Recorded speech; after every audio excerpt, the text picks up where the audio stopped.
Cameron, great to see you again, man. Welcome back to Popternative. Dude, PD, for you, anything, bro. No, I Welcome, feel like welcome I for always me. see you. You brought this up once. Like I feel like we always reconnect around like Halloween season. It's our mutual love of horror, dude. It's like it keeps us tethered. It's our Yeah. lifeline to each other, man. At this point, I Um. swear, one of these days, I'm gonna get a call, and you're gonna be like, "Hey, I'm filming my own thing, and I want you to do it, and I'm gonna get my ass to Toronto, and I'll be on the first flight out, dude." Yeah, I can't wait. Yeah, it's a matter. We're making something together. It's not what if it's when. So that's It's gonna happen. I when. can't wait. Screamfest, TCL Chinese theaters. Big Baby, which Yep. is a film. Spider One. Yep. I kind of want to know because you Krsy Fox. yeah, we Yeah. kind of talked about this before we started the interview. Like you film these things, you rap, you play the waiting game, and it's like boom, Screamfest, right? Like, what's it like for you to finally like see these like horror films that you make like on the big screen when you get a chance to? Well, I mean, the first thing that's so cool is, and like anybody who has the luxury of playing at a film festival, I know you played last year. Your film was great. I wish I could have been there, but like I'm glad I got the screener. But like the being in the Chinese theater, like if you're playing in LA, got a film festival in LA, and you're screening at the Chinese theater, there is nothing cooler than being on Hollywood Boulevard.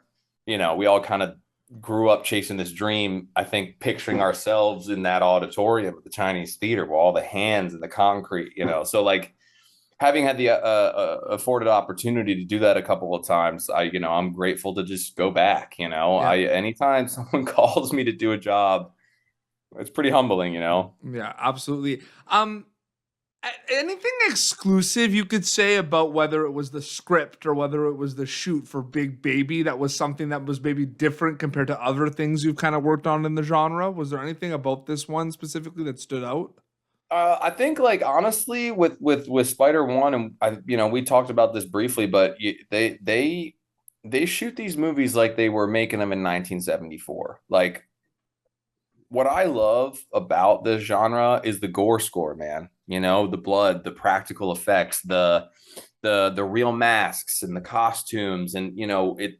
I think especially in this day and age we're living in now, which is tumultuous as hell, where it's like, is it generated by AI? Is it not? Is it Mm-hmm. VFX? Is it not? Like, I feel like my internal artist is begging for like the tangible to reach out and touch the shit that's there. It informs your acting. You really just get to be present to the moment. And what they do so well is they bring the buckets of blood, man. Like that's something I really am a fan of, is their ability to kind of get these practical effects and really execute them at a high level. Shudder loves these guys for a reason. Mm-hmm. Spooky season has just become heightened and elevated. I mean, Yes, it like it's. has. I feel like it's just we talk about it like a month in advance, so that like Yep. we see all the posts and it's like all these things come out. What's it like being part of spooky season at a time where everything is so kind of elevated, like we said, like specifically? Yeah, I was looking at the top 25 horror films of the year, and I was shocked to see that some of these movies are like going to be nominated for Oscars, like Yeah. Weapons, Sinners. So I think it's a little intimidating to kind of be generating horror in a weird way. I feel like horror went from the lowbrow, low budget entry for filmmakers, actors to like get themselves Mm-hmm. into what could be a zeitgeist moment, or smash into some genre film festival.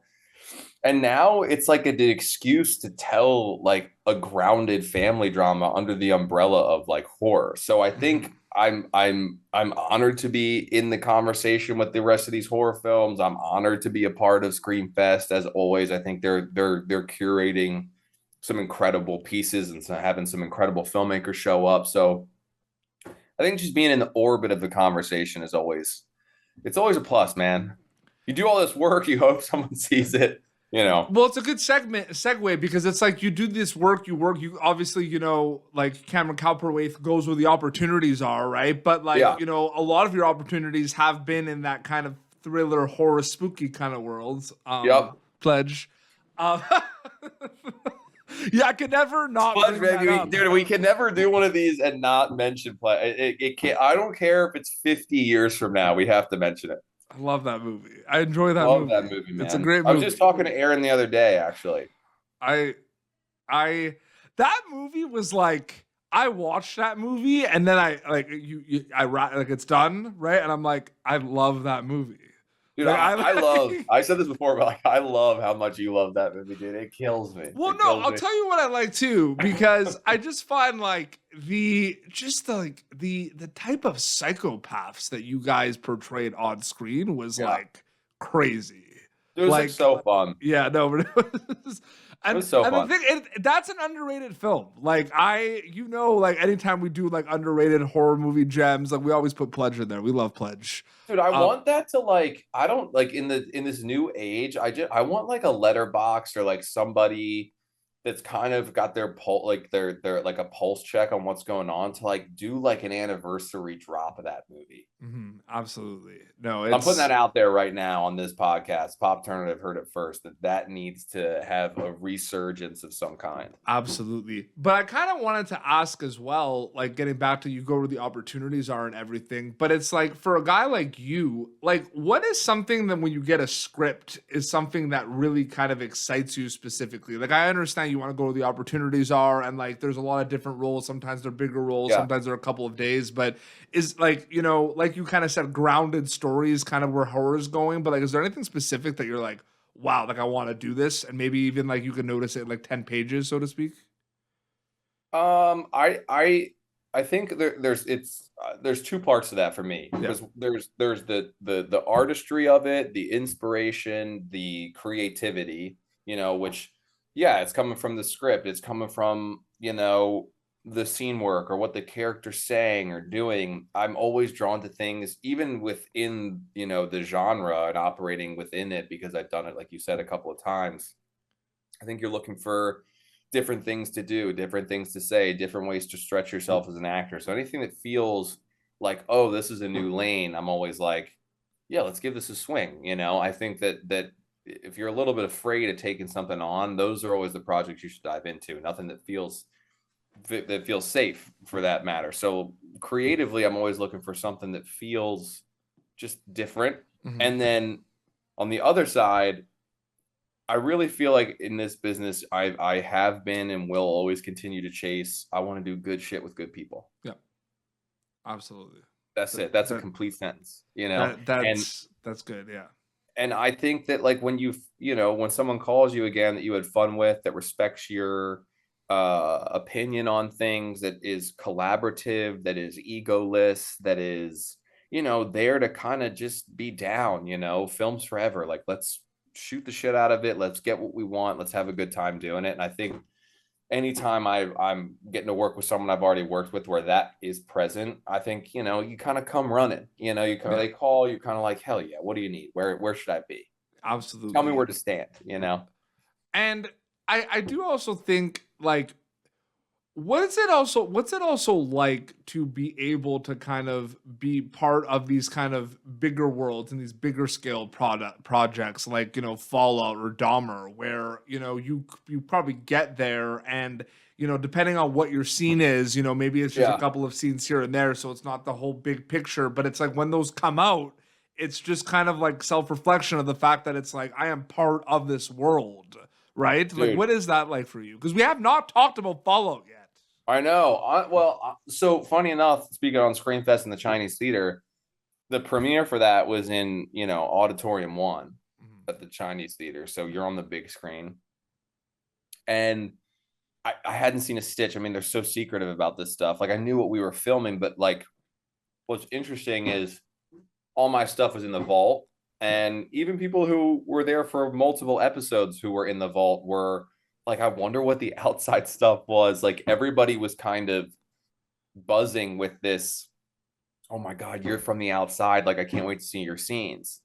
And when we sat down in that theater and Walton Goggins does that scene with his kid with the thumb, and you see the nukes go off in LA, dude, you could feel this, holy shit, this show is going to be incredible. Like it was palpable. There was an electricity in that room. Mm-hmm. And that's sort of kind of what it was kind of carried over from set. Like, it was probably one of the best sets I've ever been on. Jonah Nolan was probably one of the best filmmakers I've ever worked with. It is intimidating because I was a fan of the game too. So I'm zipping up that vault suit, like trying not to be a total fucking nerd, and freak out. And then you step onto a set and there's these LED walls and everything is practical. And like the rumors about the Nolan brothers are true. Like they build that shit, dude. Yeah. It's built. The vault door operated on magnets. The vault door I walked through, 90% of filmmakers, you're walking through a blue screen. Yeah. He built it. He sprayed it down with water. Like, it was some of the best production design I've ever seen. Some of the best stunt work I've ever been a part of. Like, it was just the best of the best of the best across every category, cast and crew alike. And you just know you're in good hands, man. Like, it's an incredible experience that you're just kind of giving yourself over to it. Yeah, absolutely. I had to get followed in there because we've talked about it on the phone, but we haven't really talked about it on the show before. I know, dude. I had to I'm so proud to be a part of that show. My only gripe is that I die. I tried to live.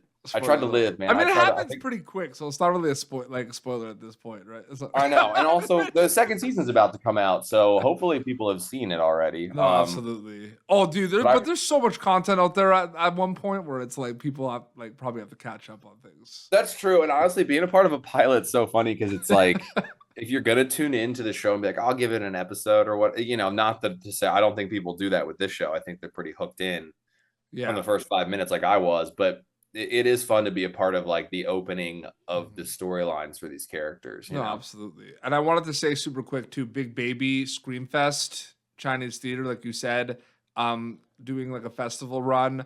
Horror movies are cool. What is cool about Big Baby in your opinion? What is something really cool about this film? Like besides what you said about the 80s and everything, what's that like specifically? I think the costume's pretty cool. I think like it sort of feels, it's not quite the same, but it sort of feels a little bit on par with the kitschy nature that is like the Terrifier films, where there's this like what's cool is thinking when you're on set, you're like, yo, if this finds the audience, we all hope that it does. Like, this is a Halloween costume, man. Like, you could be walking down the street this Halloween and probably see that and be like, holy shit, that's the Big Baby costume. Like, that to me is cool. Like, seeing it, being there on set and going, this is a iconic Halloween costume with an iconic mask and an iconic suit. It's just,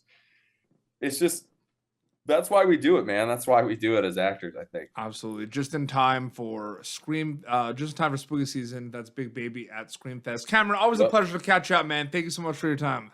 Dude, PD, anytime. I love you, bro. I love you too, man. Well, this has been Pop Alternative, youtube.com/PopAlternative. Previous episodes. Until next time, it's Cameron and PD Beats. Signing off. Thank you for tuning in to Pop Alternative. Make sure to check out our past episodes of Pop Alternative on YouTube. This has been an Autograph Communications production.